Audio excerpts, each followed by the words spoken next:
Hey guys, how you doing? Today is Wednesday. It's March the 24th. I think today is 24th. So I'm almost live.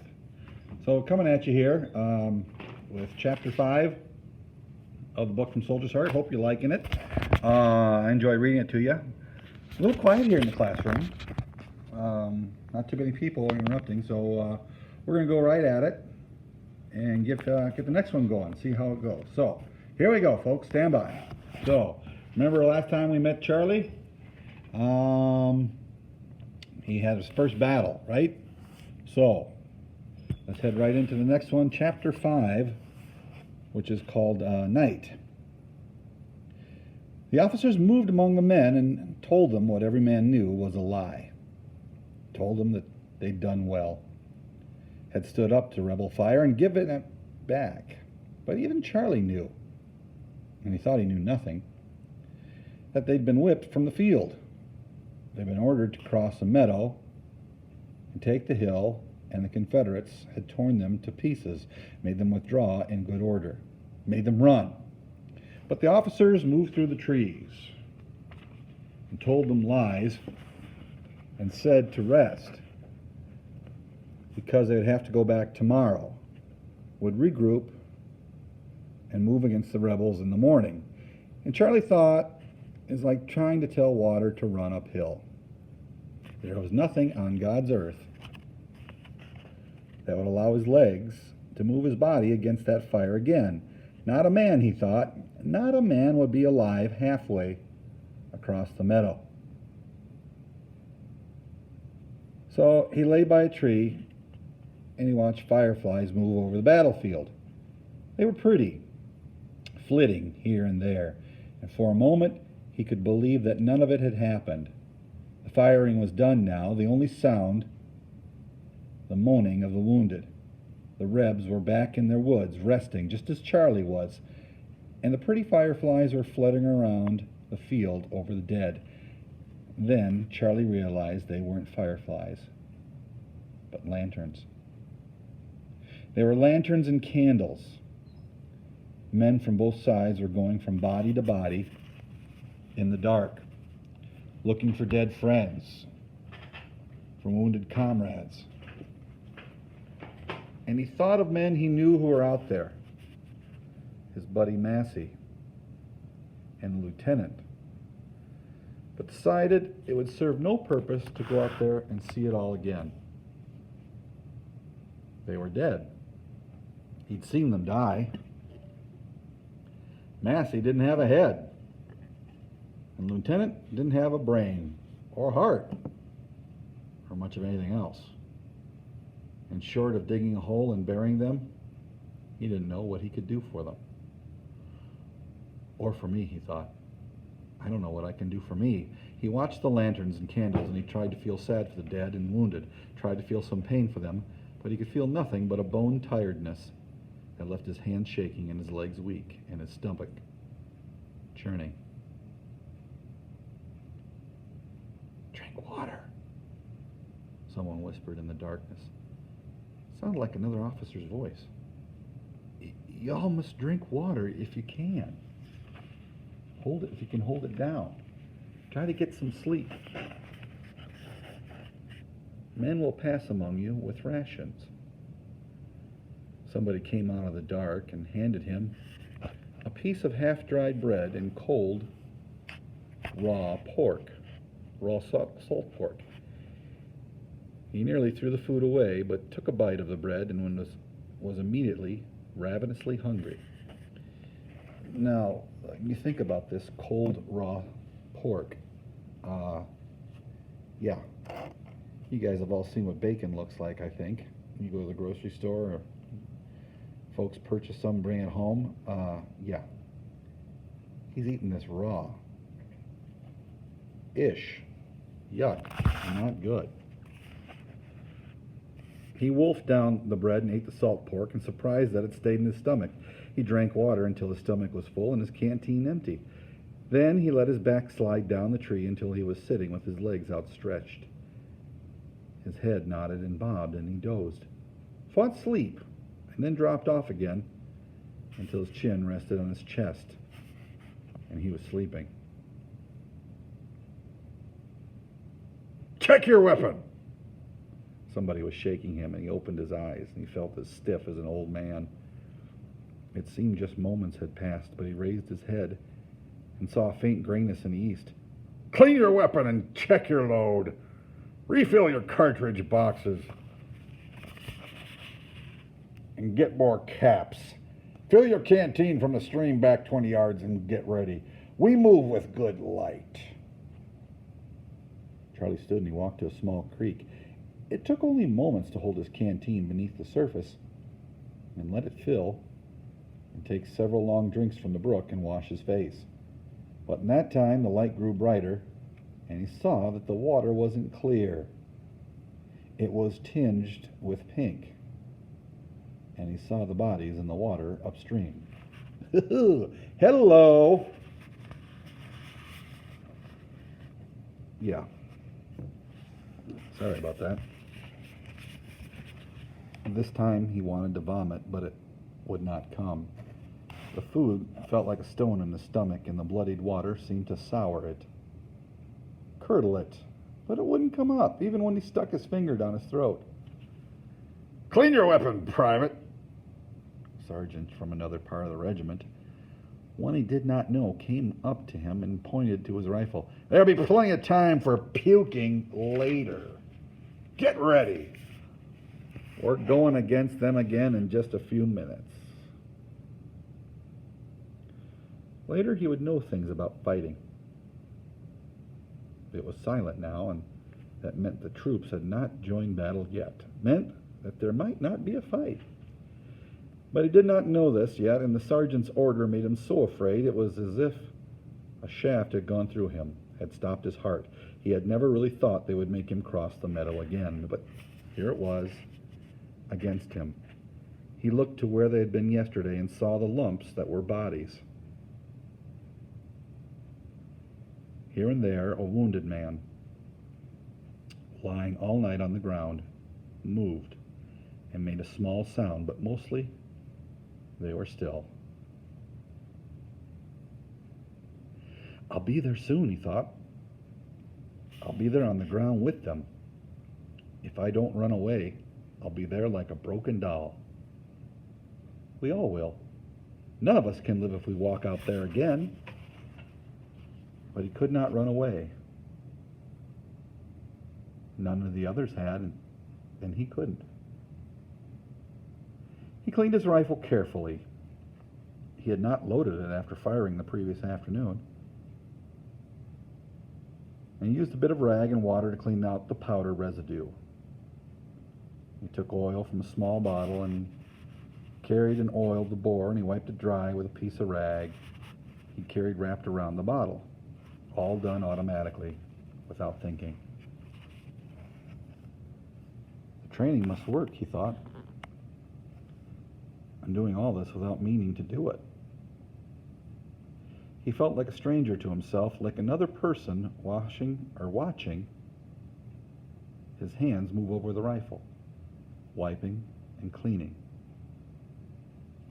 When it was clean, sorry about that.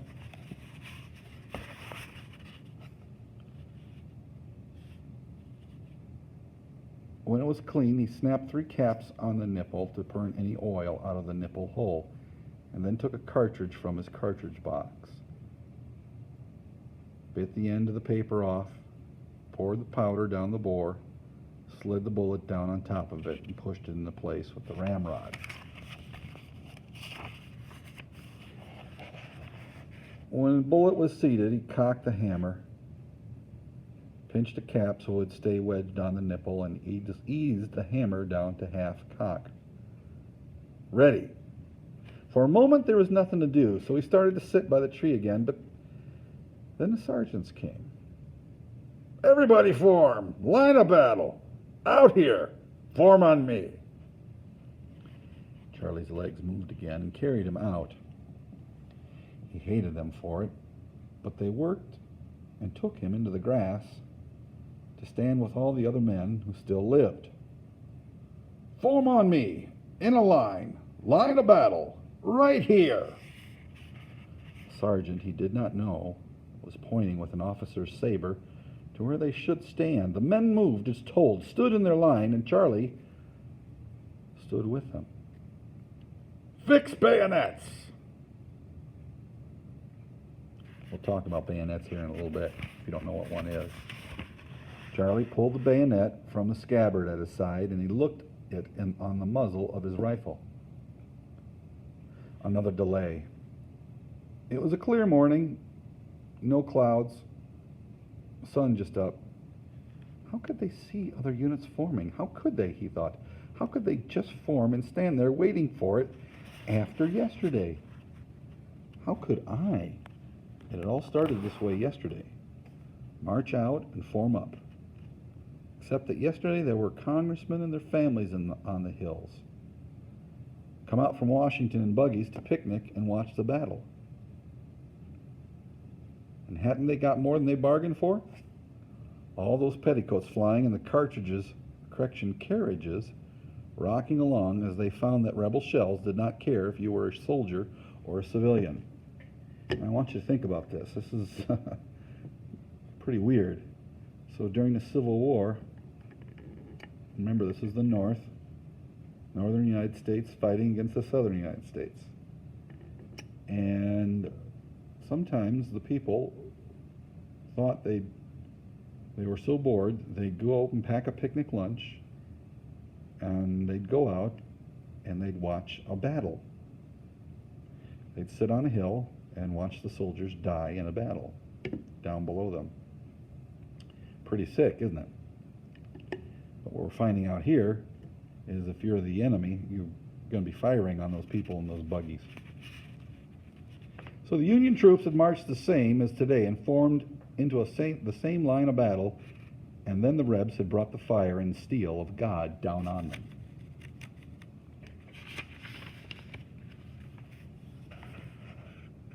Forward!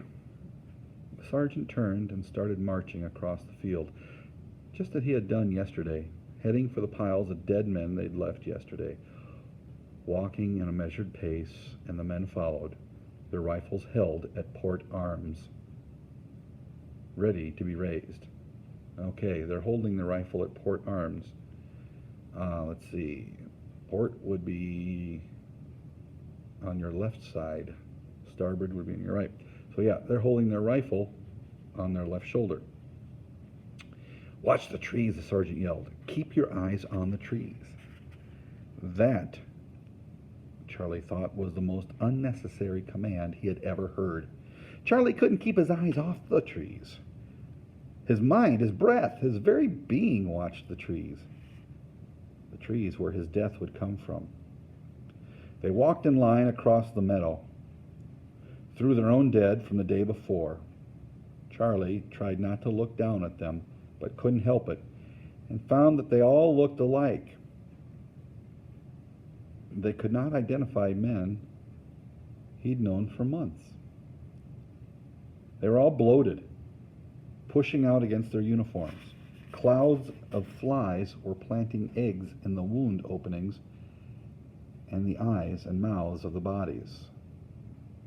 The smell was sweet, cloying, the smell of blood and dirt and decaying flesh, the smell of death.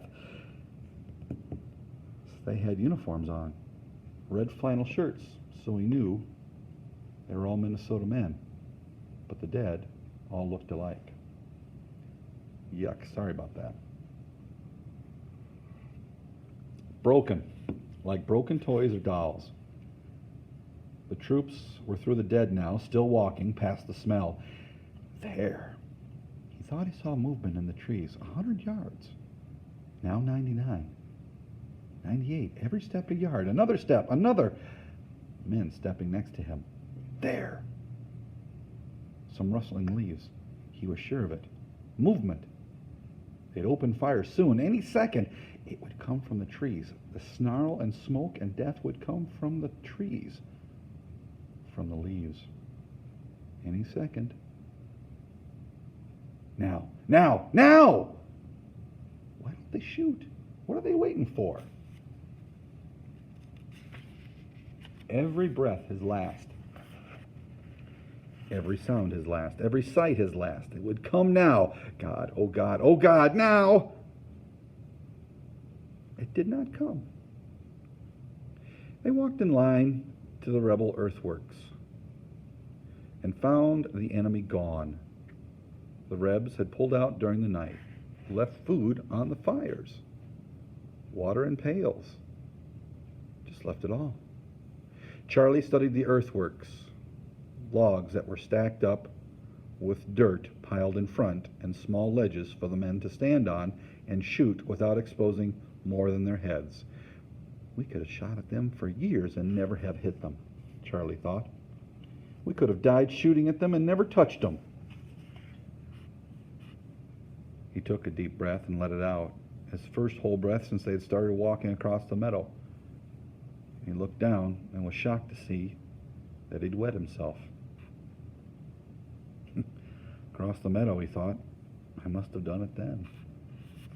Walking through the bodies, maybe then. He couldn't remember doing it. Could only remember the fear. It stopped his breath, made him almost want to die. And it must have been then. So he started to hide himself, turn away. But he saw that he was not alone. Several other men have done the same thing. End of first battle. Wow. Okay, so here we got a 15-year-old kid. Basically, he's a kid now. Remember, why did he sign up? Yep, he didn't have to, but he did.